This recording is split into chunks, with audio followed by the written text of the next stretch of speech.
মোৰ সন্মুখত থকা ঘৰটো চিনি পাইছেনে? এইটোৱে হ'ল জুবিনদাৰ ঘৰ।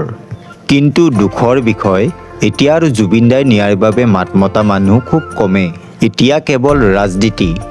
কাৰণ হিন্দু আৰু মুছলমানৰ লেতেৰা ৰাজনীতি আমাৰ মাজত আগবঢ়াই চৰকাৰে জুবিনদাৰ নিয়াৰ কথা আমাক পাহৰাব খুজিছে।